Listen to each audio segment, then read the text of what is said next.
अभी आप सभी ने देखा होगा कि यूपीएससी के रिजल्ट निकले थे।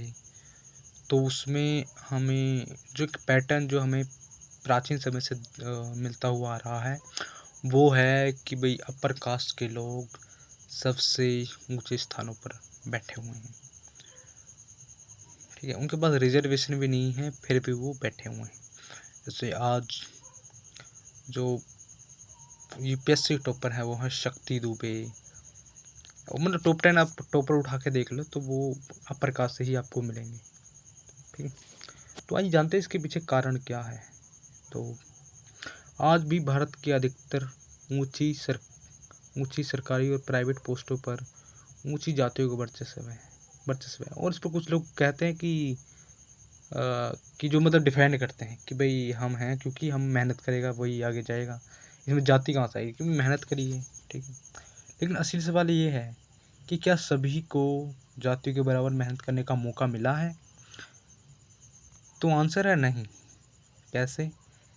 कि अगर नहीं मिला, क्योंकि हज़ारों साल की जो जातिवादी शिक्षा नीति है, ठीक है, मतलब इसमें कि हज़ारों साल की जो जातिवादी शिक्षा नीति रही है उसके कारण। कैसे कि प्राचीन काल से ही शिक्षा केवल ब्राह्मण, क्षत्रिय और वैश्य वर्ग तक सीमित रही। शूद्रों और दलितों को शिक्षा से वंचित रखा गया। और मनुस्मृति में ये भी लिखा गया है, अगर शूद्र वेद सुने तो उसके कान में गर्म शीशा डाल दो। तो इसका परिणाम क्या निकला कि ऊंची जातियां पीढ़ी दर पीढ़ी बढ़ती रहीं और निचली जातियां अनपढ़ रहने को मजबूर हो गई। अब सामाजिक पूंजी का फ़र्क। अब सामाजिक पूंजी का फ़र्क ये है कि भाई ऊंची जातियों के पास घर में पढ़ा लिखा माहौल, गाइडेंस, अंग्रेजी कोचिंग, नेटवर्किंग सब कुछ होता है। मीन्स कि इनके पास सब होता है। शुरू से भी जब प्राचीन काल में चले जाओ तो भी इनके पास पैसा था, इनके पास पहुंच थी, इनके पास क्या बोलते हैं, अधिकार था शिक्षा का, जो सबसे इम्पोर्टेंट है। उस समय नहीं थी, क्योंकि पीढ़ियों से लोग नहीं पढ़ते थे। वहीं निचली जातियों के युवा अक्सर पहली पीढ़ी के पढ़ने वाले होते हैं, गरीबी, भेदभाव और मानसिक दबाव से जूझते हैं और बिना गाइडेंस के कंपटीशन की तैयारी करते हैं। तो क्या दोनों की दौड़ वाकई बराबर है? इससे लगता है कि भाई दोनों सही है। भाई एक को तो भाई साहब आपने क्या बोलते हैं, कार में बिठा दिया, और एक को भाई आपने पैर तोड़ के उसे बोला कि चल मैराथन में दौड़, तो क्या दौड़ पाएगा? तो यही सवाल है।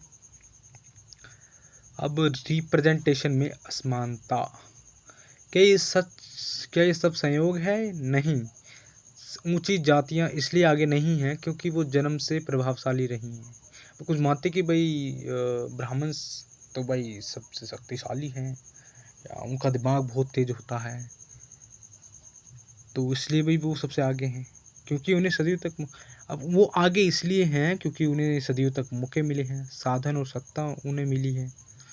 और वहीं निचली जातियाँ पीछे इसलिए नहीं हैं क्योंकि वो मेहनत नहीं करती, बल्कि इसलिए क्योंकि उन्हें इतिहास ने जंजीरों में बांधा है। बिल्कुल बिल्कुल, कि इतिहास में जो लोग पढ़ाई का अधिकार वो लोग जिनके पास पढ़ाई का अधिकार था, उन लोगों ने निचली जातियों के ऊपर चढ़कर क्या किया है, अपना अधिकार उन्होंने पाया है।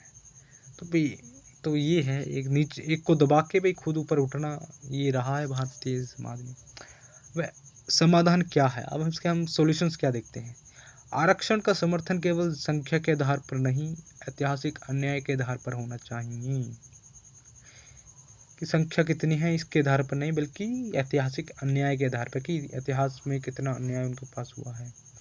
रिप्रेजेंटेशन बेस्ड इंक्लूजन ज़रूरी है ताकि हर जाति को समान भागीदारी मिले। बिल्कुल, कि सभी जातियों के लोगों को क्या मिलना चाहिए, रिप्रेजेंटेशन मिलना चाहिए पॉलिटिकल पार्टीज़ में, ताकि वो अपनी बातों को वहाँ आके रख सकें।